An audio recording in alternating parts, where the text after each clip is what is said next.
It's more than just your output, more than a bike. When you hear your shout out, you know it's all right. Put on your magic pants and let's go. We're cruising into the power zone. Clip in, set yourself free. Come on and take a ride with me. We know what you need to know and what's it all about. Everything you need, it's on the clip out.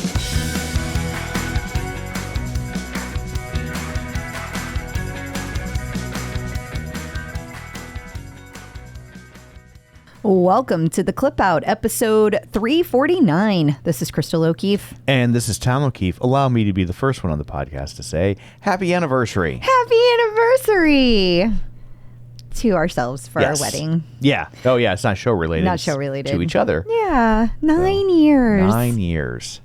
As of today. Yes. That's what anniversary means. I know. I'm aware. So this is our big romantic outing. Recording an episode of the Clip Out. That's not true. We had a romantic outing on Saturday. We did. We combined Valentine's Day and our anniversary. Correct. And it was really pretty. We went to Grant's Farm, which for those of you who don't live in St. Louis, it's actually something about St. Louis that I like. Mm-hmm.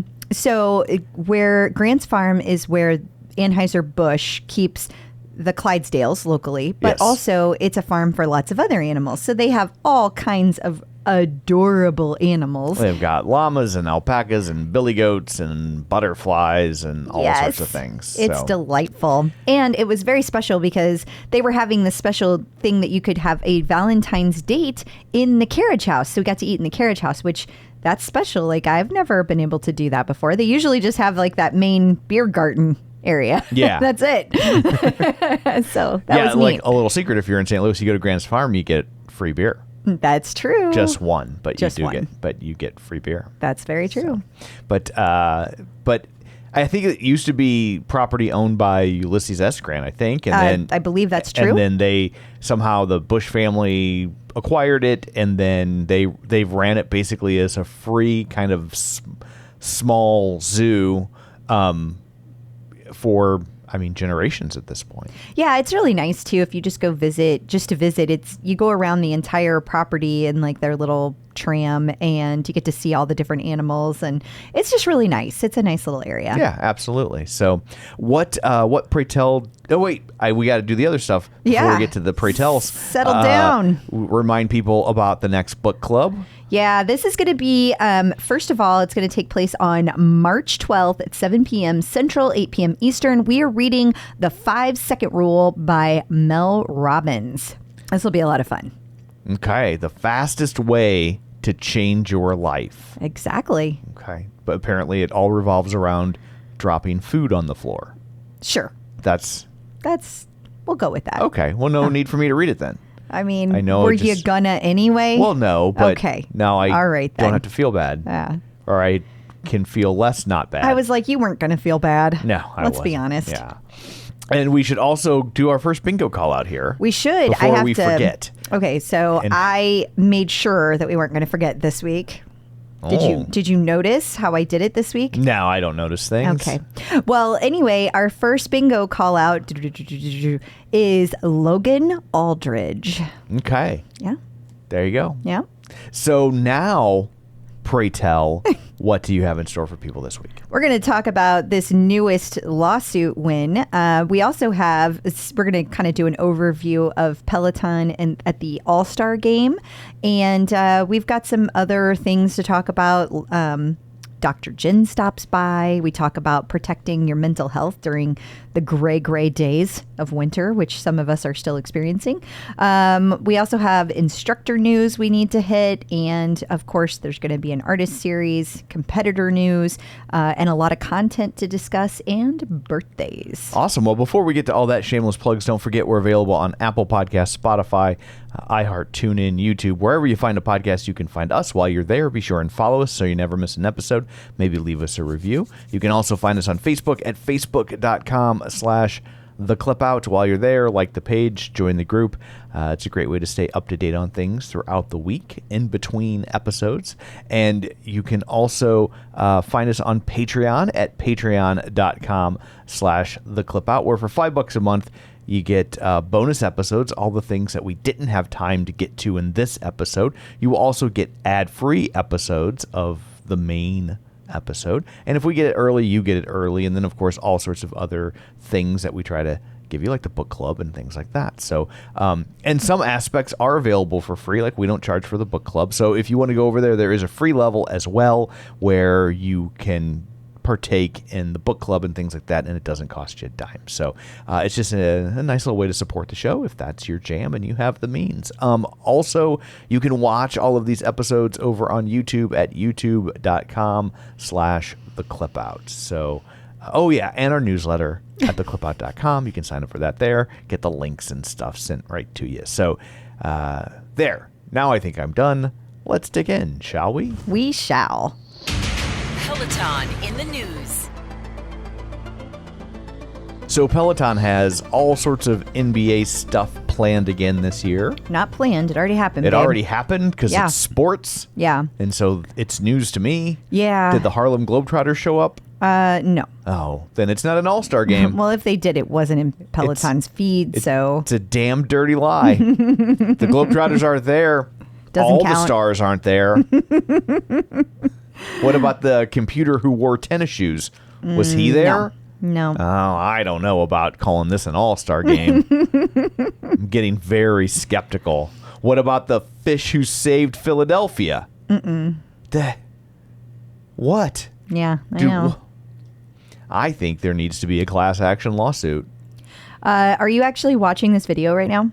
Yeah. I think it's really neat that they set this up, though. This is a kind of fun thing to do while you're there. That's this experience you're doing where you go through and you... It's like an obstacle course. Yeah, and then at some point you get on a bike and ride. They had bikes, they had weights, they had basketball hoops at different varying heights so that you could try that. Yeah.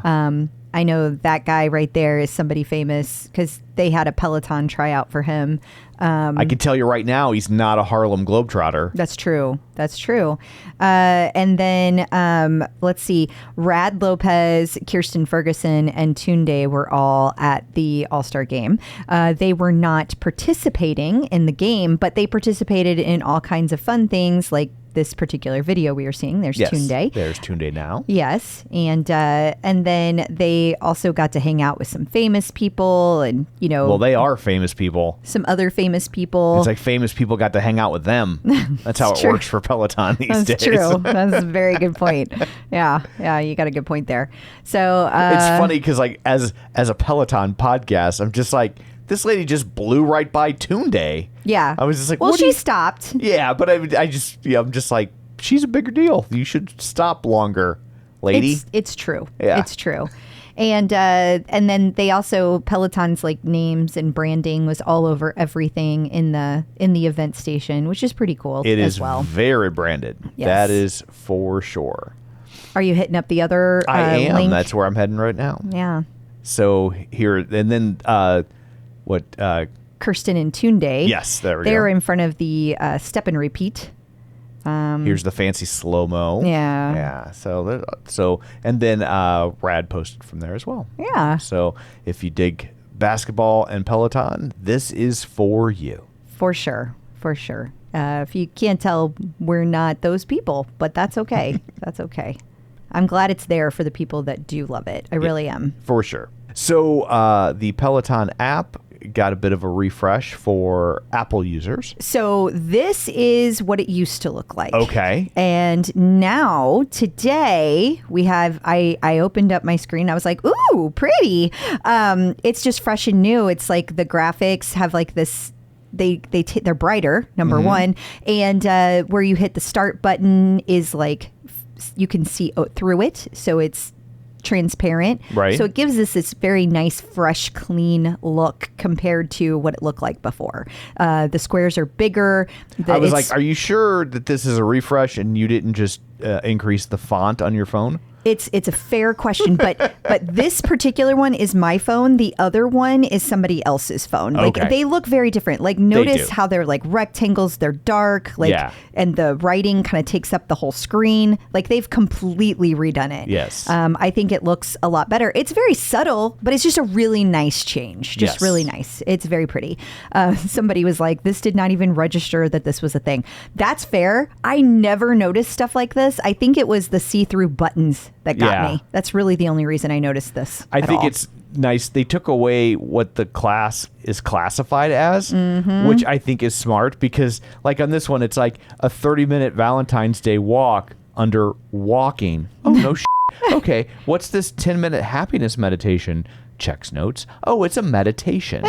That's true. Oh, do you really need to say that? Right. That's true. The That's a good point. 20-minute morning slow flow. Oh, is that yoga?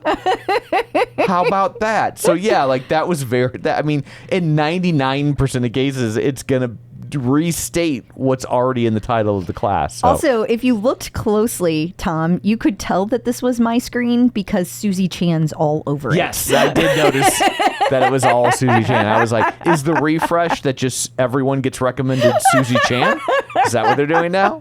They were like, recommended for you from your instructors. Start your morning, all Susie. I didn't even know she did meditations, but on Crystal's phone, she does. So we have some interesting shenanigans going on with the Peloton guide.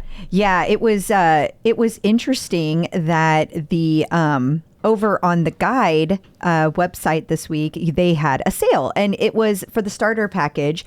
But some people, I think, got lucky and were able to get their starter package, including weights, for $135. So that's guide. And you could get 25 and 30 pound weights because you get to pick two weights. Right. So like the shipping is probably 135 on 25 pound weights. Yeah. I mean, but by the time that we were ready to record, we were up to $235 for the starter package, which is still a good deal. Yeah. Like, I am not begrudging them that at all. Except we hate you now. No, we don't hate you. But like for people who got the 135, you all got one hell of a deal. So do you think they meant to drop it that low? Or do you think they were like, let's drop it that low? Maybe it was one of their A/B tests. Like, oh, well, a bunch of people bought it 135. What do they do at 235?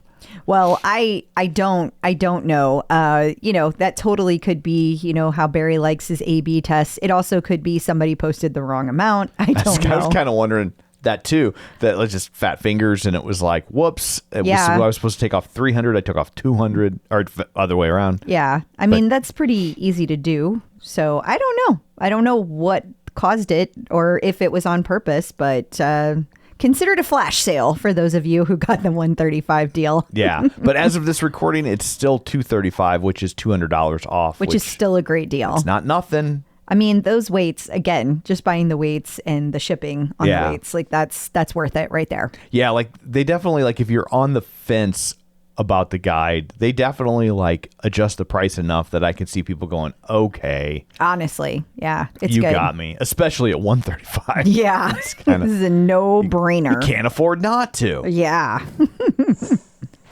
Who's suing Peloton now? Bloomberg Law is reporting, or at least the first two paragraphs are reporting because it's behind a paywall and we don't pay for this one, that Peloton has won its trademark suit over the use of the phrase Bike Plus. Yes, they are saying that it does not infringe the registered trademark, largely because the mark is conceptually weak, a California federal court said. Yeah, I thought it was interesting. It said the similarity of the marks and relatedness of the goods makes summary judgment a close call.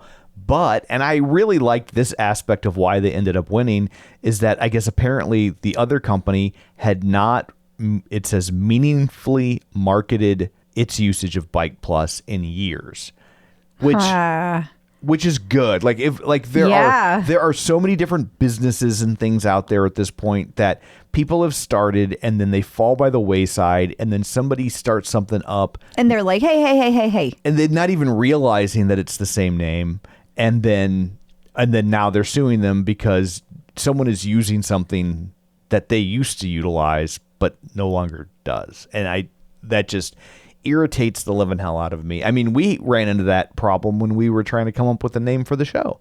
Like we had a couple other names kicking around. I don't even remember what they were anymore, but like we kept finding other shows that were defunct that had put out 2 or 3 episodes and just gone away. And it was like, well, we should probably err on the side of caution. We don't want people coming out of the woodwork 2 years into the existence of our show saying we have to stop using the name. So we picked something that was unique. I also would like to point out that Peloton is spelled incorrectly in the second bullet point. Come on, Bloomberg, get your shit together. See, this is why we're not going to pay for it. Yeah. Mm-hmm. That's it right there. Peloton. That's a new one. How ironic that they get the name wrong in a trademark company. Well, this is how they don't get sued. We'll call it Peloton. And we'll be safe as kittens or kittentons. Oh, kittens. I love them. They are delicious. What? Getting the psychological edge with Dr. Jenn. Joining us once again via the magic of ZoomTube is Dr. Jenn Mann, licensed marriage, family, and child therapist and sports psychology consultant. You may know her from VH1's Couples Therapy with Dr. Jenn or VH1's Family Therapy with Dr. Jenn, or her long-running radio show, The Dr. Jenn Show. She's written 4 best-selling books, including The Relationship Fix, Dr. Jenn's 6-Step Guide to Improving Communication, Connection, and Intimacy. It's Dr. Jenn. Hello. Hi. Hello. Well, great to have you back. We have a question from Lindsay Kelly. She says it's not specific to the holidays, but how to protect your mental health when the weather is gray, gray, gray. She worries about this, especially right when the holidays are ending. Do you have any thoughts on that? Well, seasonal affective disorder is real. There are a lot of people who get very affected by the changes in season, especially when there isn't sun. So first of all, you want to get your vitamin D levels checked to make sure that you are getting enough vitamin D and to talk to your doctor about it. There are also these special lights that you can put on your desk that are specifically for people who get seasonal affective disorder. They sell them on Amazon, like they're not that hard to find. That's really important. Also making sure that you do, if there is any sunlight, that you try to get it, even if it is from inside your house, making sure that, let's say you have if you're working from home, that you make sure that you maybe move your desk to face the window or spend more time in between clients that you have or phone calls that you have to make or Zooms or whatever, that you're actually getting some daylight and some sunlight and some fresh air. I think also if you find yourself feeling sad, making sure that you talk to your support system. If you have a therapist, talk to your therapist. But seasonal affective disorder is real. And I think that making sure that you're also working out so you can get that serotonin hit is really important. And if you can do some outdoor walks or runs instead of your tread, go for it. So I have a question. You might not know the answer to this because it's maybe more medically leaning than psychology leaning. So you can get sunburn when it's cloudy, right? Yeah. So how much of something like seasonal affective disorder is psychological in terms of like, I like to be in bright spaces, like would going outside, even though it's overcast, still have a benefit because you are getting UV? We do tend to get more sun than we realize when we're outside. I mean, if it's not dark, you're getting some sun. Yeah. Because there's light. Right. So you're getting some light. So I think that it's important to think of it that way, that we do tend to go like, oh, it's cloudy, it's overcast. That means I'm not getting any sun. Oh, I don't need to wear sunscreen, but we still do. And so it's the same for that. And again, having that light on your desk that can help seasonal affective disorder is a game changer for a lot of people. Okay. Gotcha. Do those lights, do they have UV? Could you theoretically sunburn your hand if you left it in front of it? I'm just curious. It's not as someone who it hates, is not like having the sun on your desk. Gotcha. As someone who hates but the it does outdoors, have some of the same benefits in terms of the psychological benefits. Yeah, because like the whole premise is like so alien to me because like I love the great indoors. Yeah. Like he does. If he doesn't have to go outside, it's a good day. that's a good day. I always say the first nice day in spring, I always like on Facebook, I'm like, oh, it's such a beautiful day outside. I watch TV with the windows open. Like that's that's how unaffected I am by all that. Yeah. So my ancestors just never left the cave. It's that Irish. It's that Irish. You had to like hide in caves over there. I do love me a potato. That is a hurtful yet accurate stereotype. And I write poetry. We also do that. So, well, thank you so much for all of that. Hopefully they can get some help from that or some assistance. So until next time, where can people find you? People can find me on social media at Dr. Jenn Mann, 2 N's on Jenn, 2 N's on Mann. Wonderful. Thank you. Thank you. The clip out. And coming up after this, we're going to tell you which Peloton instructor might be heading to the Olympics. Instructors in the news. Alex Karwoski could be headed to the Olympics. We are definitely sending all the good vibes. So here's what we do know. And let me just say, it's sportsy. So you can thank Nicki because Nicki is the one that gave us this information. Okay. Do the Harlem Globetrotters use rowers? No. Then I don't care. I know. Okay. Okay, so here's the deal. Alex recently competed this past weekend, and it was the 15th through the 17th, at the U.S. Rowing 2024 Winter Speed Order. Okay. Got it? I think that took place in Florida. So here's the deal. He placed 5th overall in the final race out of 5 teams. That's in the final race. But keep in mind that 13 pairs started the event on Thursday. So it's important to note that the speed order serves as an opportunity for rowers to test their speed ahead of April's U.S. Olympic and Paralympic team trials, and also gives them a chance to earn automatic invitations to the Olympic selection camp scheduled for March 3rd through 24th in Sarasota. So the top 3 finishers of the winter speed order races in each boat category received invitations to that selection camp. But the overall finish order is one of the main criteria for discretionary selection to the camp. Although Alex did not get an automatic bid, he may still have a shot based on his overall finish. We'll have to wait and see. And rowing at the Paris 2024 Olympic Games will be taking place July 27th through August 4th. So we are very excited for Alex. And I also feel that it is important to mention that he placed 4th in the 8 at the 2016, let's just say that, 2016 Olympic Games in Rio, and served as an alternate at the Tokyo 2020 Olympics. So no stranger to the Olympics. No, that would be amazing to be at a level where that's even a possibility. I know. To even dream of that is just like mind-boggling. So cool. So cool. So we had some Mayla Wedekind news this week. Yes. She is going to be hanging out with some folks in March. So she's going to ride the bike with a group of people, but she's not going to be teaching. This will take place either March 8th or March 9th. However, she did also say, this all took place on Instagram, that she is going to be coming back as an instructor this summer. We still don't have a specific date, but we know it's coming up in the summer. Awesome. Yeah, very cool. I'm sure people will be very excited to have her back. Absolutely. Also, Chelsea Jackson Roberts will be the voice of the Sol de Janeiro NYC pop-up that's happening now through the 25th. Now, do you know anything about this pop-up? It's like a shop. Like it's like skincare or makeup or something. I don't know. It says that you can shop with her and listen to her voice as she guides you through the ultimate sensory experience with the latest. When I looked it up on YouTube, because I wanted to make sure I was pronouncing it properly. Yeah, and it says Dolce Body Butter or something body butter. Yeah, it looked like it was all like makeup type skin stuff. That's neat. That's neat. And it's neat that she's using her voice kind of like, it's like a little skincare play of ways. Yeah. I like that. That's neat. Well, congrats to Chelsea. That's very cool.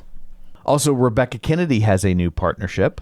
She does. And that's really not the main point we wanted to make with this because I don't want people to think just because these instructors are selling things that we're selling them because we're not making any money off of it. We don't even know how to say half of this stuff. Exactly. This was like DP Hugh? Yes. But what we did want to share. In my world, DP means something very different. Yeah. Well, let's leave it at that. Well, just director of photography because I host a film podcast called Real Spoilers. If you want to have your mind in the gutter, that's up to you. But I was talking about director of photography. Okay.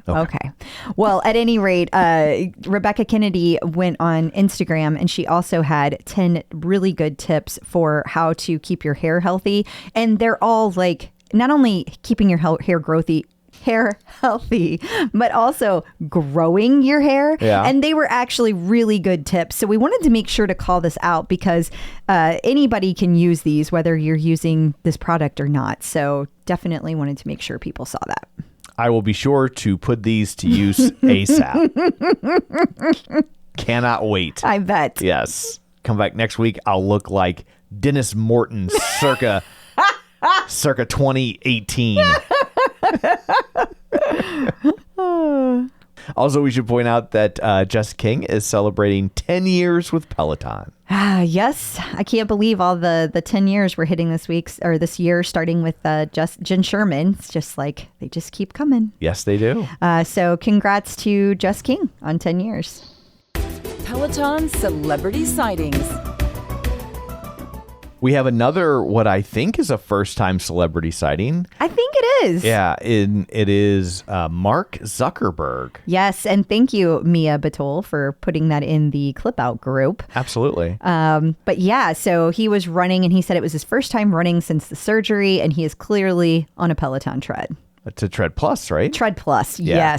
Yes, absolutely. That's a plus. There was much debate going on because they thought that he had modified it somehow because they couldn't see the slats in the tread. I think it's just the speed that he's running at. Yes. It's just an optical illusion. But I believe that is the case. Yeah. And the angle of the picture is not helping. It's a bit of an odd angle. But yeah, if you're looking for this post, you can't find it because it was a story. Yes. So it's gone. Yes. But Mark Zuckerberg is the owner of a Tread Plus. Can we tell if it's like one he just purchased or did he buy one years ago and he's kept it all this time? I mean, in theory, we should not be able to tell, right? Because nothing changed. Right. So no. I didn't know the if only you had thing a special clip out crystal way I to wish. suss The only this thing out. that we would know potentially, and even that would be a big fat question mark, is if it had the rear guard installed, but we can't see the rear guard in this picture. Yeah. So,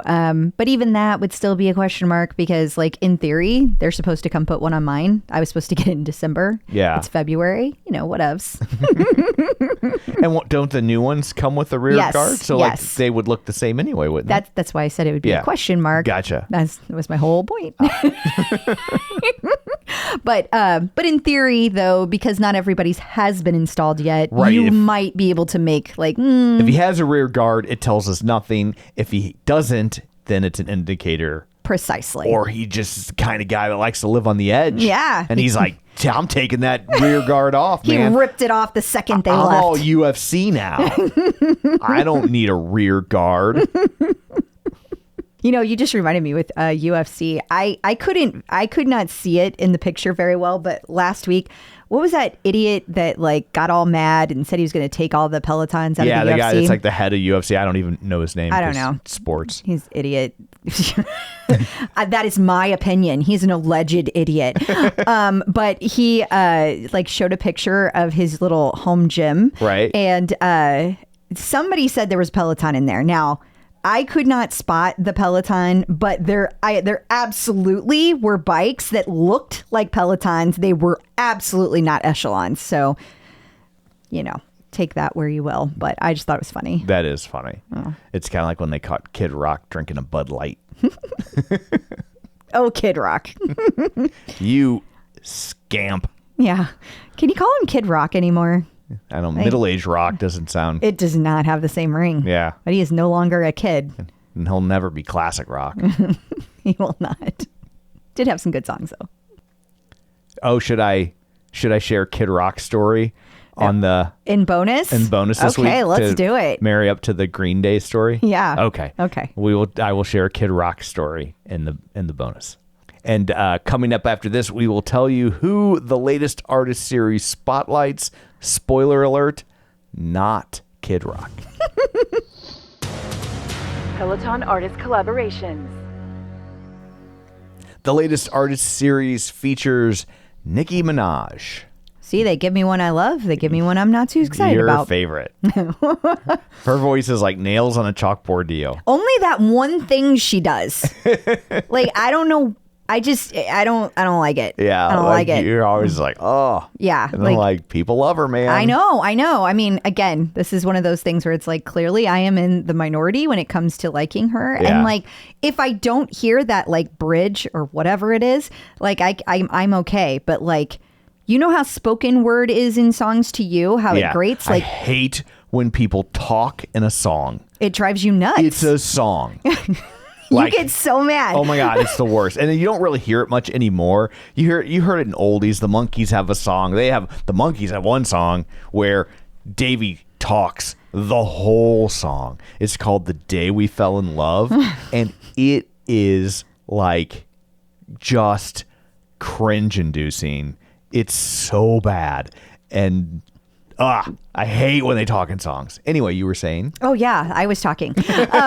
So anyway, that's what it is for me, because like she like is singing and then all of a sudden her voice takes this turn that just like, I can't. It's like somebody just. It's like when the Q-tip goes in a little too far. Oh my God. It like hurts so much.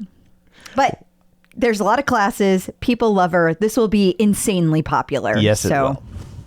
Enjoy. Checking out the competition. I guess this isn't a competitor in the strictest sense of the word, although I guess they both sell leggings. But we thought it was interesting because Nike seems to be taking a page out of Peloton's book, which is creating their own on-tour knockoff type of thing. Yeah, it's taking place in London, and it's called the Well Festival. Here's my question. Yes. Will Tunde be there? Yeah, that's a good question. Yeah, that's all. Yeah. I mean, it seems like it would be possible. It does. Like, not a crazy thought. Yeah. So I don't know. I don't really have any strong feelings about it one way or another. I was just like, okay. Yeah. Not something that I would be super excited about, because it's not like there are like Nike athletes I just gotta go meet, you know? But I know that there are lots of people that feel that way, that there are. So I don't know who's going to be there, but it'll be interesting to absolutely. see how it's received and if they end up repeating it. It'll probably be all cricket players. Maybe. We don't know athletes as it is, and then you introduce something like cricket or soccer, and we're just like completely out of our depth. It's not Pele. I don't know.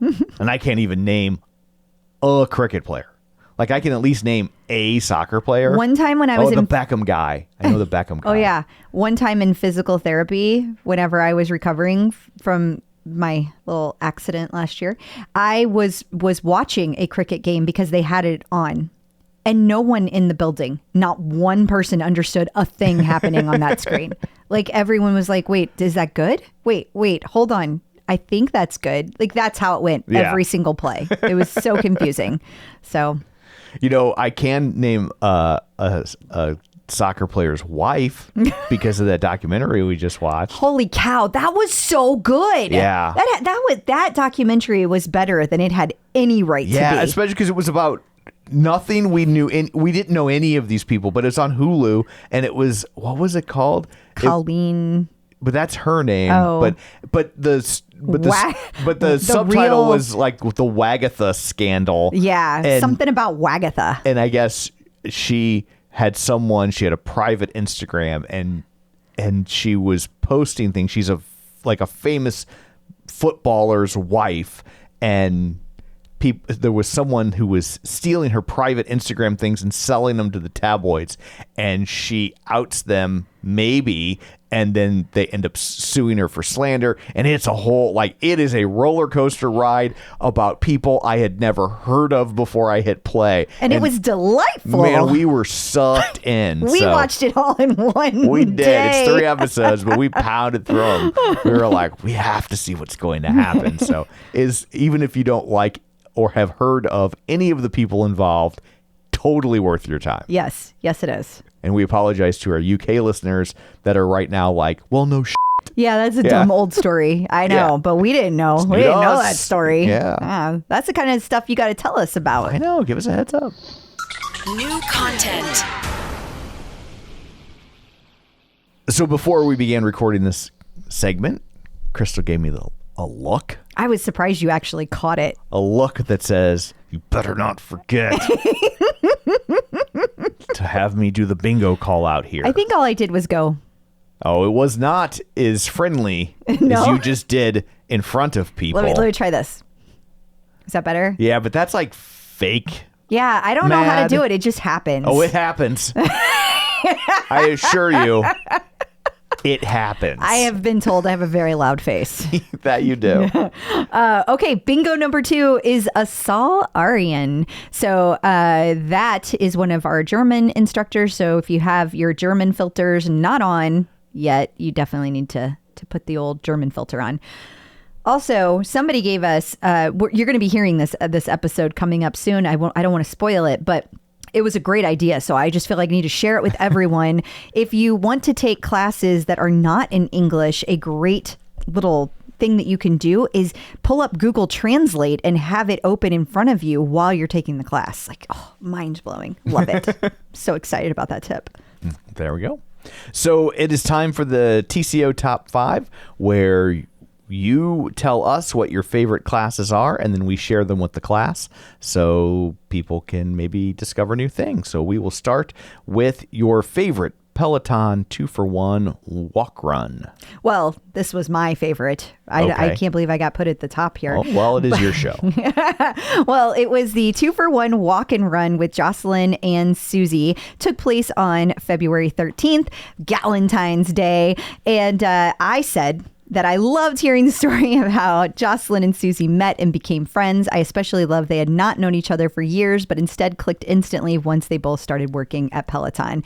Also, when your class starts with push it and then transitions into raise your glass, it's going to be lit. And it was. I got the get lit thing from Jersey Shore. We've been watching that way too much. Yes, we have. Yes. So coming in number 2, favorite Peloton Groove 2-for-1 ride. This was also on Galentine's Day with Emma and Leanne. People absolutely loved it. So Chris Perrone said that this was the absolute highlight of the ride, seeing Emma and Leanne's friendship shine. And listener Margaret Robertson said that she doesn't really take groove rides, but loved how they explained everything. The music was upbeat, they were great, and the ride was just awesome. I will probably take this one again just for the energy. Okay, your favorite Peloton JSS ride. This was from the 18th of February. It was a 45-minute My Mixtape ride with Jen Sherman. So she once again, this came from Nancy Nelson, the JSS My Mixtape ride. She once again proved she is the queen of the mixtapes with an FU playlist that pushed me and many others to a new PR. JSS is back and better than ever. And your favorite unstackable ride at number 4. Normally the unstackable is the last one. Oh, no, Tom. Oh, We have a very special treat this week. okay. 2 unstackables. Oh, goodness. 2. Okay. So the first one was on February 17th. It was a 45-minute Your Day 1 ride. So that's a brand new series with Robin we'll be talking about a little bit later. So Michael Davern shared that he thought that he was okay as she only had a yellow belt on. Apparently, the amount of yellow is no clue. Any amount of yellow is a warning. This was a killer ride. 3 sections, the middle filled with Tabata, although every section was difficult. I like that there was time for recovery so you could go hard when necessary. Let's hope she never gets jaundice. And then Number 5, your favorite unstackable Peloton run. Okay, I'm excited about this as well. Also on the 18th of February, a 60-minute intervals run with Bex Gentry. Catherine Exani brought us this particular recommendation. Bex brought the fire to both her classes this weekend. When Bex is training for a marathon, we are all training too. This one had endurance on incline, hard run intervals, and finished with 15 minutes at a tempo. Good God, Bex. That's insane. That's great. I love that. Oh, what a fun little mixture of classes this week. Yeah, absolutely. And if that's not enough, we've got to look at this week at Peloton. Yeah, there were some fun things that hit. Okay, so your day one with Robin. So this is all about restarting. It doesn't have to be in January. You can restart any day, and this class is the perfect way to do that. So people have been just absolutely loving this class. Awesome. It's nice to hear people talking about Robin in relationship to Peloton. It is. Like people I know. Are so often like complaining or talking about one of her side things, and it's nice to just hear people talking about Robin has a great class. I agree. And no, I won't take it. Clearly. Okay. So we also have Go Hard with Tunde. Yeah, so this is tough. This is going to be a 30-minute advanced bike boot camp, full body, premiering on the 20th at noon Eastern. Okay, you got some evening yoga flows. We do. So there's a couple of them. One with Ross Rayburn. That's going to drop on demand Wednesday, the 21st. And then a 20-minute international evening yoga flow with Anna on the 23rd. And some outdoor classes, which I love. I'm excited because I need to get back outside. Okay, so there's outdoor walks that are going to be dropping on February 22nd at 11 a.m. Eastern. These classes are going to be taught by Andy Spear, Bex Gentry, Jocelyn Thompson-Rule, Maddie Majacomo, Olivia Amato, and Tobias Hines. So definitely something for everyone. Selena Samuela this week teased a Floor Bootcamp Part 2. Yes. Someone she should call it More Floor. She did. They should. That would be great. I would love that. So I guess she was doing an AMA. So she said, ask me anything. And somebody said, do you think we will see a Floor Bootcamp Part 2? And she said, stay tuned. With a smile. I like that it says, ask me anything. Within reason. Within reason. I do too. That should always be assumed, but people get cray-cray. That what? On the internet? I know. I don't think that that's accurate. And then finally, if you speak German and you love Power Zone, boy, are you in for a treat. Yes. So I can't see exactly what it says, but I do know that Peloton was releasing a new Find Your Zones or Discover Your Zones for Power Zone, all in German. So that's very exciting for people because German people want to take Power Zone too, and they don't want to just take them in English. For sure. Yeah. By the way, while we're on this note, I would just like to say, I keep seeing people say that that Peloton is doing something wrong by having dubbed classes of American instructors. It's on purpose. Like we reported about it weeks ago. Yeah. This is going to be happening. Spread the word. Apparently, we didn't do a good enough job because everyone's like, why is this happening? This looks wrong. Wait until you get AI and they can make their mouths look like they're saying the words. Because that's coming. I'm sure it is. That is coming. I don't really want it to, but I am sure that it will. But it will open up a whole new world of film and television for people too, because they can then take shows. I mean, we've already seen like Squid Game did very successful, just dubbed, but like it doesn't take that much AI at this point to just tweak the mouths to match. It's crazy what you can do. Yeah, and then I also hope that leads to better acting when they dub these things, right? That would be nice. Like if, because we watched that, well, I don't even remember what it was called. We watched some like crime thing from Sweden. Murder at the End of the World. Yeah. No, not that one. That was American. That was on FX. We watched the one where it was like... It was so bad. I thought that's what you were talking about. No, that one was really bad. Don't watch it. Mm-mm. It's bad. It's what you call faux prestige television. Like it looks like it's going to be really good and really smart, and it's not. Mm-mm. It's it was the one where it was like the daughter is like a college dropout and she's a waitress or whatever, and she meets the guy at a bar, and then he ends up dead, and then they kept doing all the flashbacks filling in I got nothing. We watched this like a month and a half ago. Honey, but it's on Netflix, and it was like some Swedish show. And it was like, it was okay, but like the acting was pretty weak because it was dubbed, and the people that were dubbing like weren't maybe the best actors in the world. Yeah. And so I'm hoping that you see that. I do know that we've done that a lot lately, and it's just like they lack the same enthusiasm that the original actor, I'm sure, had. For sure. So yeah, definitely disappointing in that regard. Peloton birthdays. And finally, we have one birthday this week, and it belongs to DJ John Michael. And you can send him a happy birthday wish on February 24th. Happy birthday, DJ John Michael. And coming up after this, we're going to interview Kristin Stokes. She's a run coach, and she has all sorts of great information to share with you, so stick around. Checking in with the Peloton community. Joining us today via the magic of ZoomTube is Kristin Stokes. Hey, Kristin, how's it going? Good. How are you guys? Well, we're so happy to have you here today. I always like to kind of start with the Peloton side of things. So like, I know we're going to get into your fitness history because I have lots of questions for you, but I'm curious how you got into Peloton specifically. So I started strength training on the Peloton app in 2021. Okay. And it was specifically because my run coach at the time and my PT were like, you have to do something else besides running. Like you're not going to excel. You're kind of plateauing right now. You need to get some cross training in, and you need to strengthen some areas, because I was not constantly getting hurt, but I had some reoccurring injuries, like all in the same area. So like you need to get stronger in some areas, and it's just not good to run every day. So let's try to get you to do something else. So typical runner, I hated strength training, hated doing anything that wasn't running. So someone suggested the Peloton app. They're like, it's a fun way to get into strength training. I was like, we'll give it a try. I became pretty much addicted to the strength training aspect of the app pretty quickly. I looked up today, I think it was May 2021, I started with the app. And by November, I convinced my husband, like, hey, we should get a bike. That's awesome.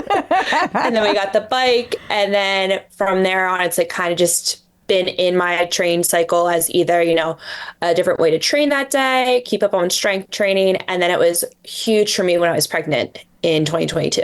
Okay. It was like a way for me to stay active, but with low impact. Okay. Yeah, that makes a lot of sense. So for everybody at home, tell them what you do what's your day job? My day job is that I work for research and development of medical devices. Wow. On the quality end of that. So I kind of tell people like, yep, you made that correct, and it's in compliance with the regulations. Ooh, you have a lot of power. Yeah. And I like to pay attention to the details. So that's what I do as my day job. But my fun job, as I like to call it, is I'm a run coach as well. Wow. So. Now, how did you get into run coaching? So I started running, I guess, when I a year or two out of college. And then I just felt like running gave so much back to me that I went away to give back to it. And I had played sports my entire life when I was a child. I just always knew I wanted to get into coaching some way. But with my day job, I was like, there's no way I'd ever be able to get out early enough to, help coach a high school team or a middle school team. So I said, this will be perfect because the company that I work for is global and everything's done kind of online. So I have athletes all across the United States, which is awesome. And it's on their time and my time. So, I do it after work or before work or maybe on my lunch break. So wow, it's awesome. Yeah. I'm like, okay, how do you manage your time? Because I feel like I do 8 jobs. Because you do. And I'm just like, okay, how are you doing? Tell me how you're making this work. I just have always been, I definitely am type A. So I'm always very schedule driven. And I think I'm a morning person now. So it's if I don't get what I want to get done, you're not going to have an opportunity to do it later in the day, especially now being a mom. So it's take care of my stuff in the morning, job during the day. And then from 4:30 to 7:30 most days, it's 100% devoted to my son and husband. No phone, no anything but that. And then after that, once he's in bed, then I can do my other stuff, which is usually coaching. Wow. So you go all day. Yeah. My husband says sometimes I probably take on too much and I don't know how to rest, but I feel like that's most people nowadays. Okay. Sure. I'm starting to see a pattern here. We might pattern here. We have some things in common. Okay, so I'm also curious when it comes to being a running coach, do you coach yourself or do you have a coach for your training? So I usually do have a coach. I've had the same coach, I guess, for like 2.5 years. But then after I was pregnant, I kind of like didn't know what my schedule was going to look like. And being a run coach, I know how valuable a coach's time is. And I didn't want to be the athlete that was constantly like, oh, I couldn't do this today, so can we rearrange this? Can we do this or that? And I honestly just didn't know what life looked like after being a mom, because I'm a first-time mom. So I was like, I don't know if I'm even going to have time to run anymore. So I didn't want to like take away from a coach, especially when they could be giving that to another athlete. So I've kind of been coaching myself the past year and a half. But I think now that I kind of know what my schedule is, I definitely will be working with my own coach again soon. That's awesome. So what was that like when you took on your first person to coach? Like, I would feel like there would be, I'm not trying to tell you how to feel, but I feel like I would have like a lot of imposter syndrome about who am I to tell this person how to do things. Like that would be a difficult hump to get over personally.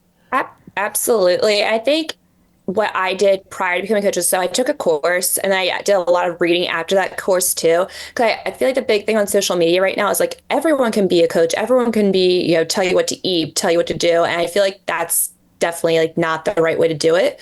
So I took a lot of training prior to becoming coach, and I didn't even think I should have taken the courses until I'd been a runner for at least 5 years. Because like you said, like it's imposter syndrome, like what gives me the right to think that I'm an expert in this? And I still don't think I'm an expert by any means. But taking on that first client, I think it's kind of like an honor. It's like, oh, someone trusts me enough to coach them. Yeah. Yeah. Is the way I looked at it. As a marketing guy, I don't know that I would put that on your business card. Like Kristin Stokes, not an expert by any means. Like that's... Well, I mean, like the running is constantly evolving. Think how much the sport has changed in the past like 2 years with all the new shoes and everything that's out. So, it's so I think weird. you have to like constantly keep learning. Yes. Yeah, it's so weird to think of running as a sport that's evolving. I'm like, it's running. Wait, We've literally been go. doing it since the existence of mankind, right? Like it's like, but we still haven't cracked that nut. Like, it's so funny though, because like the first thing that I was thinking was shoes, because like every other post that I see people, what kind of shoes should I buy? And I'm always like, go get fitted. Fitted, right? When someone always asks me that question, I'm like, I cannot tell you that you need to go to your local running store and get fitted, because just because I like them doesn't mean it will even work for your foot. Yeah. And I don't want to devolve the conversation, but I will just tell you my own little story about this, because I have a personal training certificate, but I am not like, I don't feel like I'm an expert in running at all, because I'm so slow. Like I'm so slow. But when last year long story, I was training for the Big Sur 21 miler. Okay. It was my first time ever running that distance. And in the middle of that, the race took place at the end of April. And in February 5th, I got hit by a car while I was out training. And oh my God. So it wasn't awful. Like I definitely had injuries. Okay. She's underselling it. I was going to say, getting hit by a car does not sound like it cannot not be bad. Okay, well, 0 out of 5 stars recommend, like for sure. Yeah. Don't do it. But I will say, like I lived. There's a lot of people that get hit by cars that don't. So like that's first of all. And second of all, I only had one broken bone, which was my collarbone. The brain part of it, where I got hit on my head and had the concussion, was by far the hardest part to get over. But when I ended up doing Big Sur still at the end of April. It was 12 weeks to the day, but I walked it. And the reason I'm bringing this back to shoes is that it was so painful. I had to walk the whole thing, and I had blisters on my feet, like the size of my palm, like no exaggeration, no exaggeration at all. And so I had always been told at the running store that I needed to have stability shoes because I have a slight pronation. But whenever I talked to my physical therapist after I did Big Sur, he was like, you need to get the 0 drop shoes. You need more wiggle room in there, even though you pronate a little bit, because your feet have nowhere to go whenever they're twisting. And so I'm like, even in that space, they tell you different things. It's crazy. Shoes are so complicated.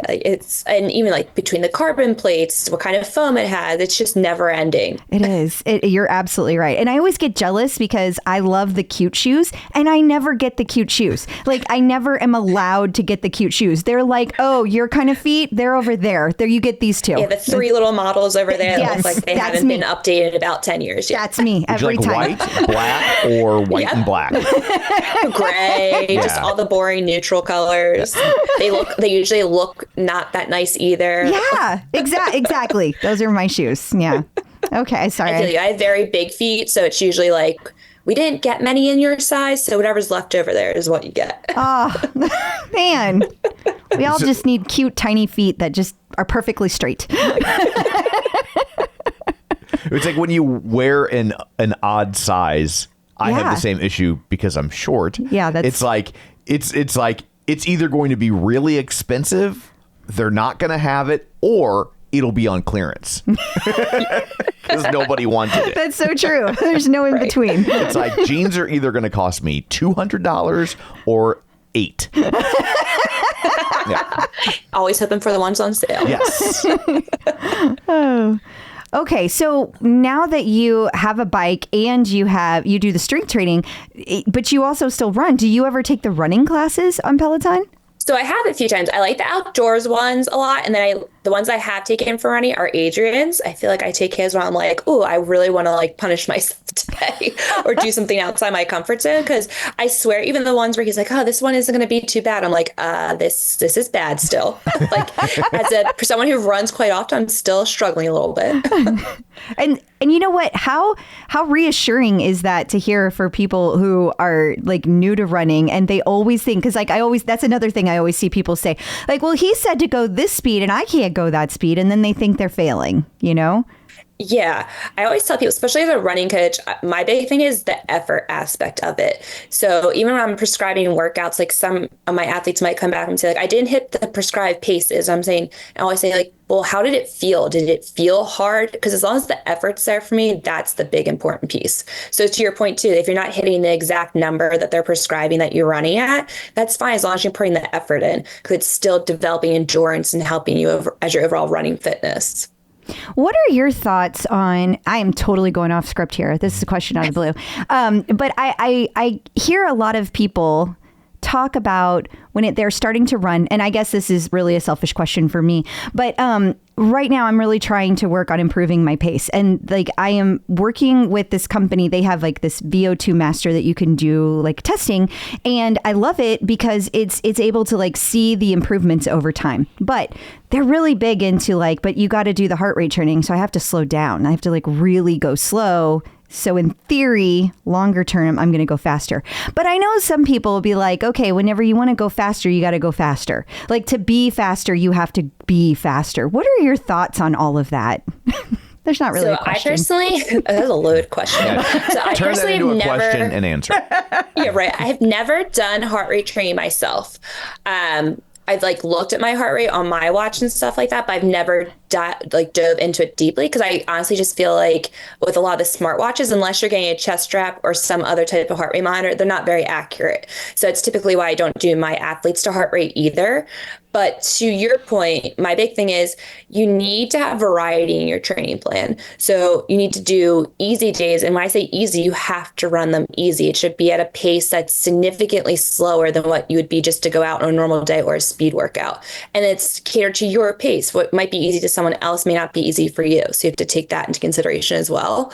And then on the days where you want to focus on speed, those are your hard days and you're going to go hard. So you have to be pushed outside your comfort zone on those days. So there's a place for every type of run in a training plan.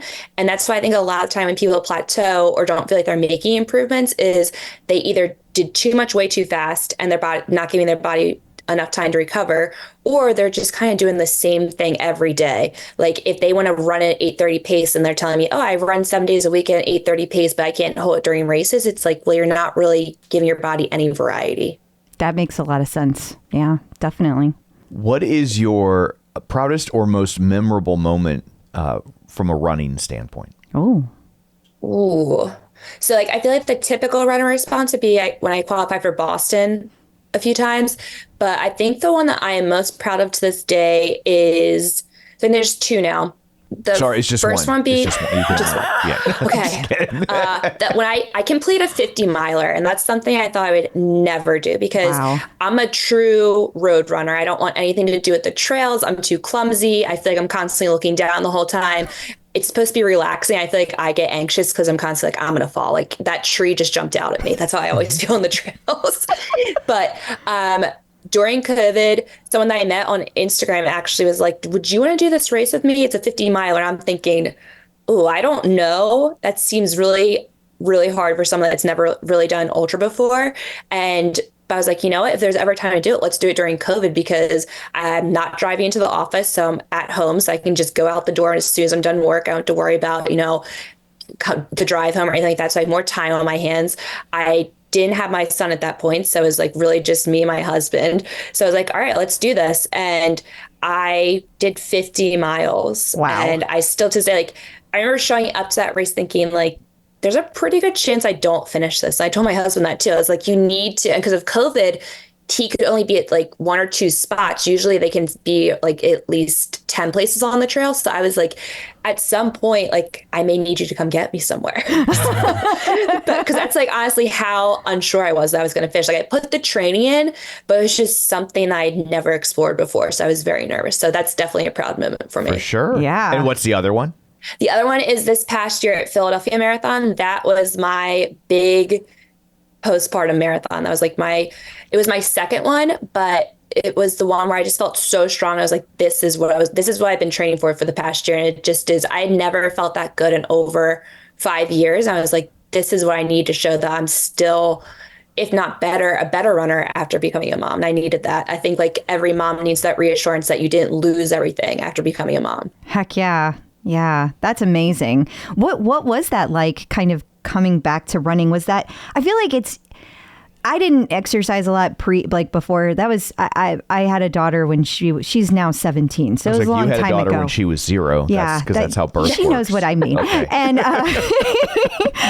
But like back then they did not encourage you a lot to exercise in the same way they do now. And I wasn't like a huge exercise person before that anyway. So even if I had, I don't know that I would have been, it would have just been a different journey. But I feel like looking back, if I had been, it would have been incredibly humbling. Like just how I had to like get used to working out again just after getting the car accident. I can't imagine, like your body goes through so much trauma having a child. Like what was that like for you? Yeah, like even when we decided like we wanted to start trying to get pregnant the first time, it was definitely like a mental battle for me because I think I rely on running so much as like a form of self-care, like something that I just like to do for myself. And it definitely helps mentally too.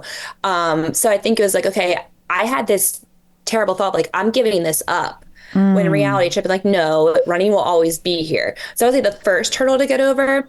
And then once I had my son, it was the fear of, am I ever going to be able to run a marathon again?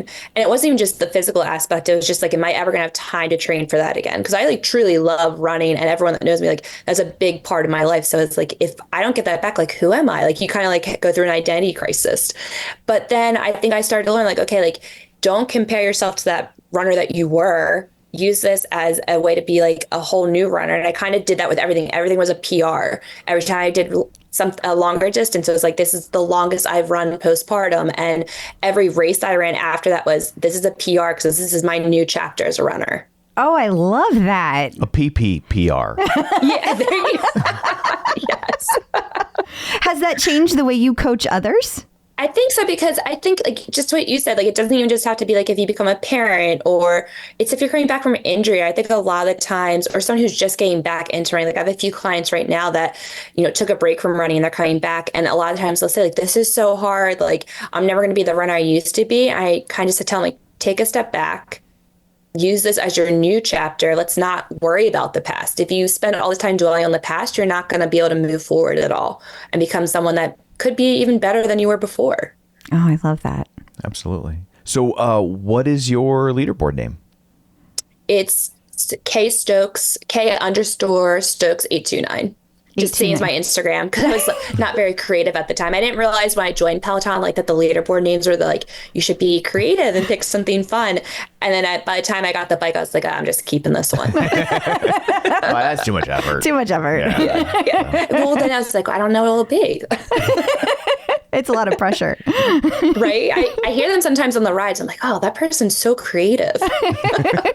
I see all the time people go into groups and they'll be like, what's a good leaderboard name for me? I see that. So there's a lot of people. And I see people like change it right before live rides too. I'm like, that's a lot of dedication to your leaderboard name. Yeah, it is. Since you haven't been around a long time, like super long time in the community, since 2017, I think is when this happened. But there was Christina Ribeiro. She had a milestone and all of her friends back then, they all changed their leaderboard names to match her so she'd get a shout out either way. Right. And and so that was the idea. And then I think it was Yaya. She changed hers to be Christina Ribeiro's leaderboard name, and then someone went in and took her name during that ride. It was gone, and it turned into this huge brouhaha. And she eventually got it back. By the way, those days are over. That would never happen today. Now, like but just Peloton, Peloton stepped in and changed it. They took the name back and gave it to her. Yeah. Oh, thank goodness. Yeah. Just reminded me of that story. This was back when they were a mom and pop shop. Yeah. They could do that. Those were the old days. Yeah. The old days. So as the OGs. Yes. As a run coach, do you have any advice for people just entering the world of Peloton? Yeah, I think choose your own journey, choose your own rides, choose your own programs. I think people on social media, when they see what people are posting on social media, they're like, oh, I have to go take that hits and hills class or I'm not a great Peloton rider. And I think you'll learn out pretty quickly, you don't want to start out that way. And also probably start out with shorter classes and keep building yourself up.